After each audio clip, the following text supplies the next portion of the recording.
like to preface this by saying that I live a pretty quote-unquote straight-edge lifestyle, so I'm certain that what I saw and heard last New Year's Eve wasn't the result of some hallucination or drunken stupor, but was 100% real. I live on the outskirts of your stereotypical small southern town, so a few of my friends live out further into the boondocks that are only accessible by those dark, country back roads. One of my friends, Darren, lives with his family in one of the richer neighborhoods in the area that can only be reached by these back roads. Every year, his family throws a party at their house on New Year's Eve where all the family's friends are invited, myself included.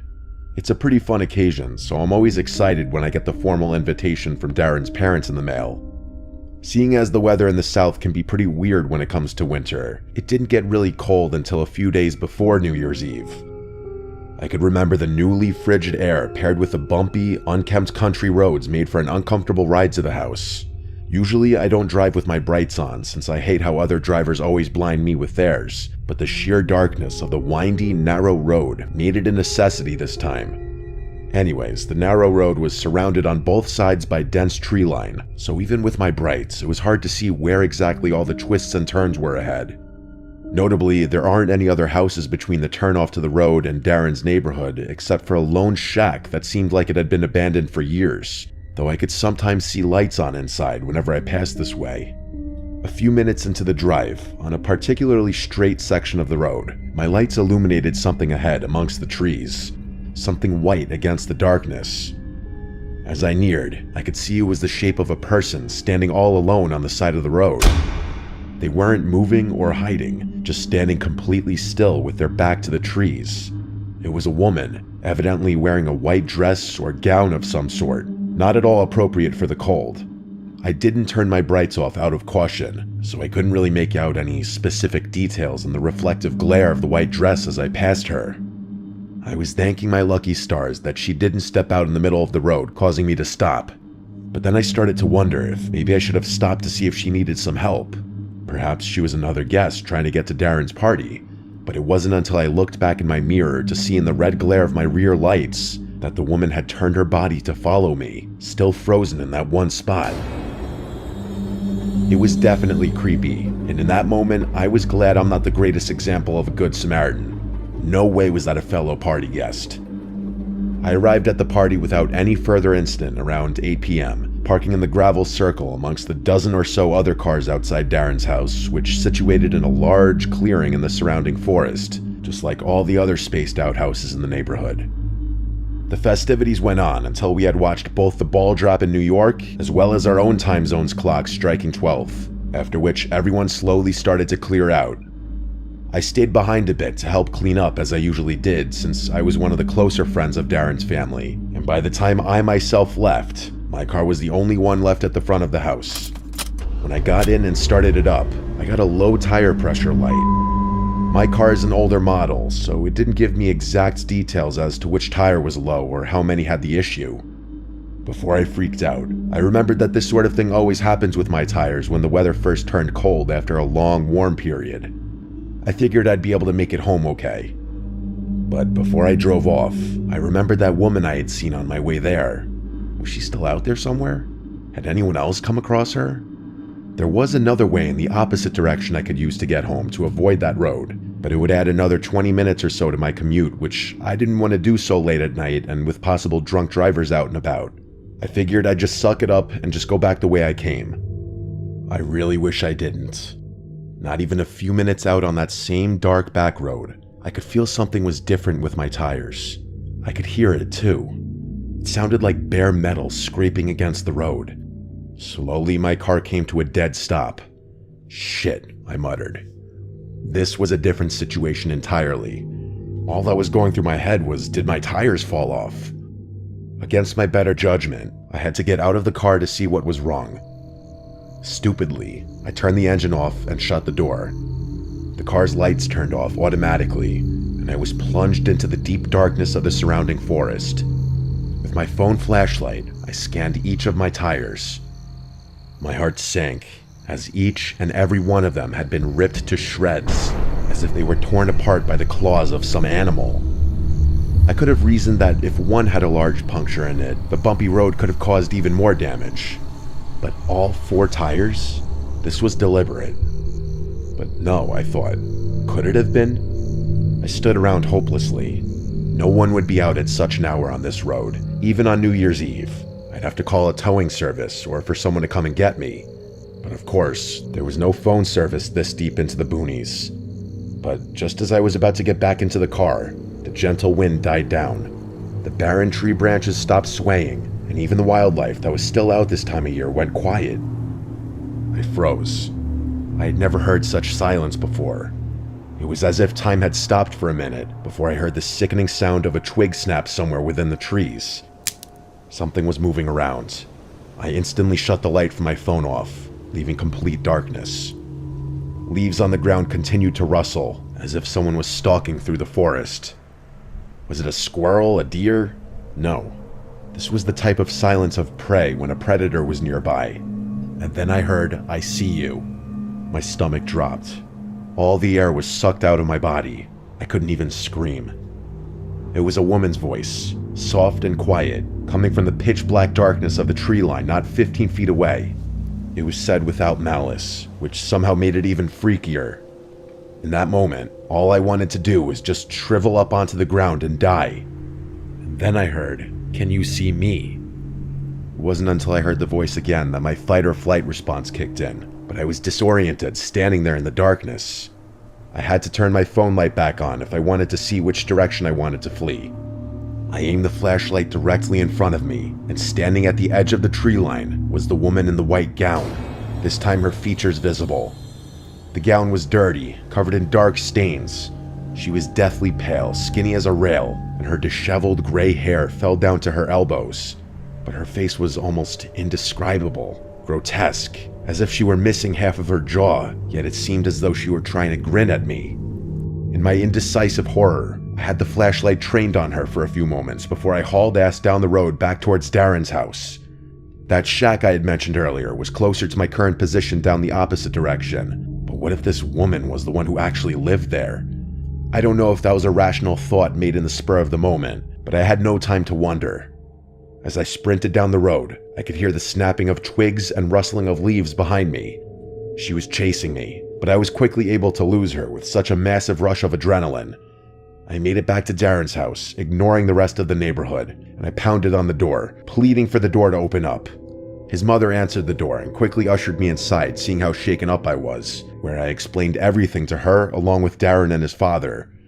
They were sympathetic, offering to let me stay the night there while they called the police and a towing service, which I gladly accepted before even contacting my own family. The police said they would search the area around the road that night and that I could come get my car back and make a statement the next day. But all I wanted to do for now was put that night behind me and fade to sleep in the guest bedroom. But I soon found out that night wasn't over. I awoke from my sleep to the sound of a light tap from the second-story window. I looked at the digital clock on the nightstand. I remember the time exactly. 3:14 a.m. Of course, none of the windows in the room had blinds. I didn't dare look out until I heard the muffled voice from outside, the same voice saying, "I see you." The woman was still out there. She had chased me all the way here, and now she was throwing rocks to get my attention. If I wasn't going to look out the window before, I definitely wasn't going to now. I wasn't going to leave my spot in that bed or fall asleep until morning. When the sun rose and Darren's family woke up, the woman was gone, thankfully. I told them what else happened, and we all looked outside together before the police showed up. In the yard, about where I had heard the voice coming from, Darren's father found a large, rusty knife that didn't belong to the family, presumably what the woman had used when slashing my tires. But that also meant she had followed my car there to the party at the beginning of the night, and specifically targeted me when everyone else was inside during the festivities. Darren's parents called and asked the other party guests if they had seen anything suspicious the night before, and one of their friends said they had seen someone in a white dress walking around outside from the window, but thought nothing of it, seeing as how people were coming and going all night. When I gave the police my statement, I told them to check around that shack on the road here, as I had a hunch that woman had something to do with it. They eventually did, and updated me that they found no one living there, but there was dead, gutted wildlife sprawled all around the surrounding woods. That woman I saw was never found, which of course raises a bunch of questions. The scariest ones to me, though, are how she was able to track me down so quickly once I left the party, and if she was missing so much of her face, how was she able to pronounce those words so clearly? Despite what happened, I'll still be going to Darren's house for New Year's Eve again this year, but this time, I'll make sure to carpool and take the long way around.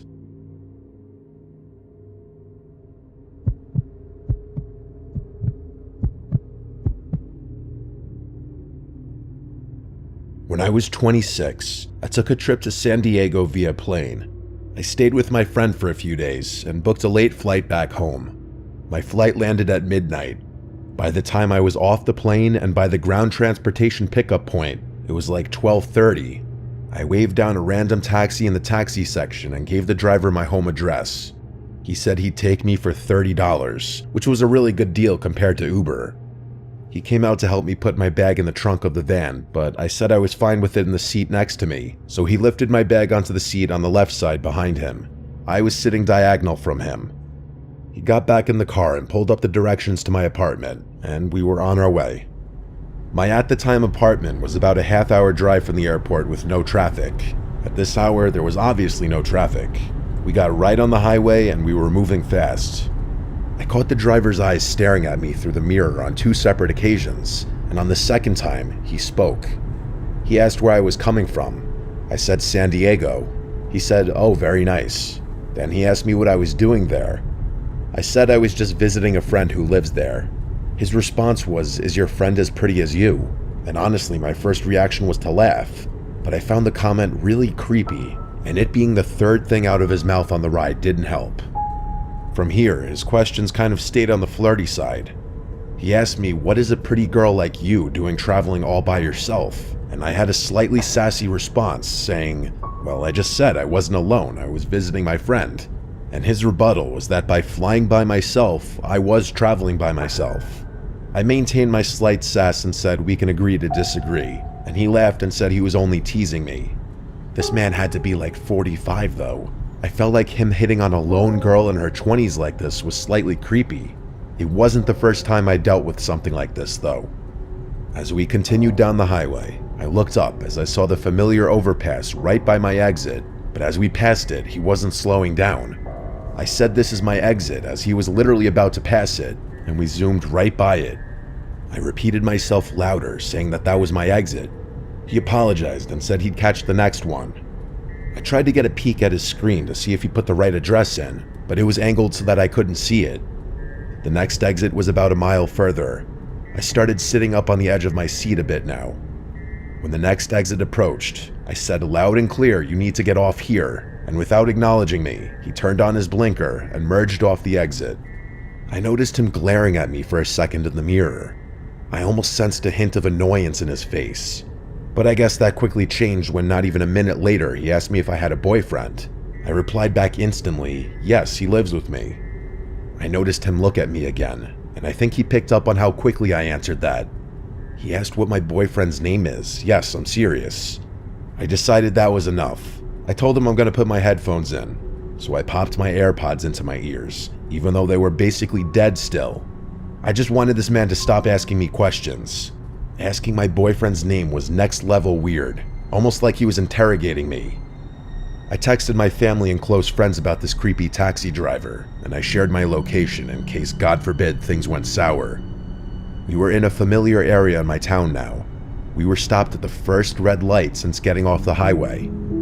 I looked in the mirror, and all I saw were his eyes glaring at me, almost in this menacing way. I know he didn't say anything to me because I didn't even have any music or anything playing, so I would have heard him. The light was now green, and he was still staring at me.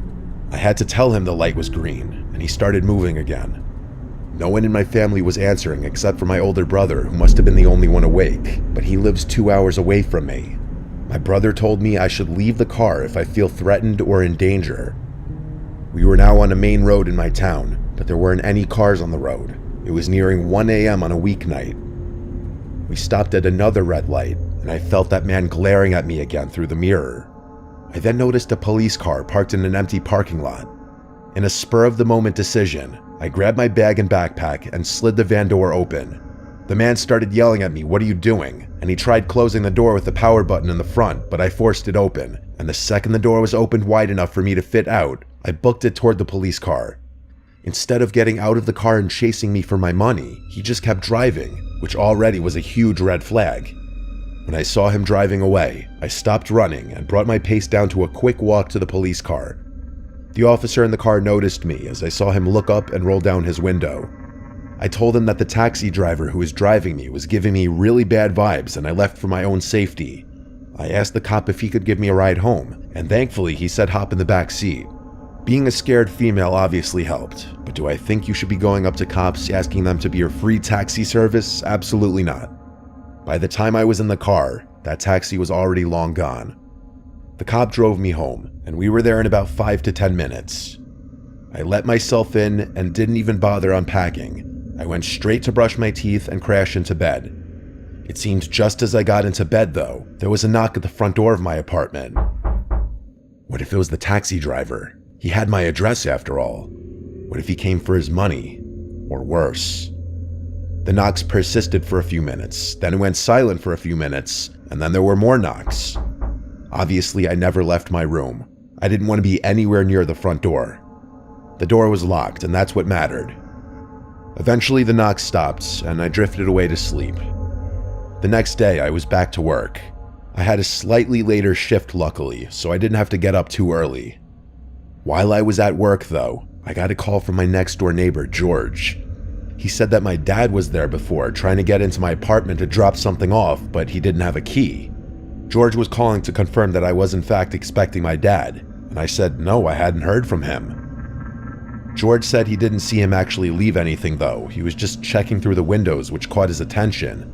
I thanked him and then called my dad, and as I was expecting, my dad said he was at work and had not stopped by my house. I took this time to explain the entire taxi driver situation to my dad again, but over the phone this time. He wanted me to come home for a few nights, and I said I would. I just need to go home and pack my things up first. After work, I got home around 9 p.m. I finished up my laundry from the night before and packed a bag with some clothes and my work stuff for the next few days. Something in my apartment felt off, though. I never get nervous from being alone, but that night, I felt like I wasn't alone. Deep down, I felt like it was because the whole taxi driver situation made me uncomfortable. But I felt like I kept hearing small cracks in the wood floor, like from the pressure of someone's weight. I just couldn't pinpoint from where. I was honestly freaking myself out and tried to hurry up and get all my stuff and go. It was about the moment I was ready to leave the house when I heard a creaking sound from down the hallway, from the spare bedroom. I turned and heard a voice say, "I wasn't gonna hurt you." And I saw an arm swing into view from behind the wall, and I just took off to the front door before he could even enter the hallway. I was outside, screaming and pounding on my neighbor George's door. It was still early enough where he and his wife were awake. They came rushing outside, and I begged for help. Instead of entering my apartment, we called 911 and waited for the officers to show up before going inside. My apartment wasn't huge, so checking each and every potential hiding spot didn't take long. The back sliding door to the shared backyard area was open, which also suggested he fled through the backyard. Unfortunately, I didn't have any record of the taxi ride I took, so I didn't have the cab number or plate number or anything. I could only describe it as a yellow minivan and give the description of the man. I did, however, describe the route we took and the time I remember getting into town, hoping maybe they could knock on some local business doors and check their cameras pointed to the streets. I grabbed my already packed bags and headed to my parents' house, where I stayed for a week. They wanted me to stay even longer, but I had to get back home. My dad helped me install some cameras from Amazon on my front and back doors, and I also bought a taser to put next to my bed for self-defense. I've lived in 2 different apartments since this experience. I've never had to use the taser. I also avoid taxis now if I'm alone, as they are a lot less traceable than a ride-sharing app. But also, you hear about fake taxi drivers kidnapping people all the time.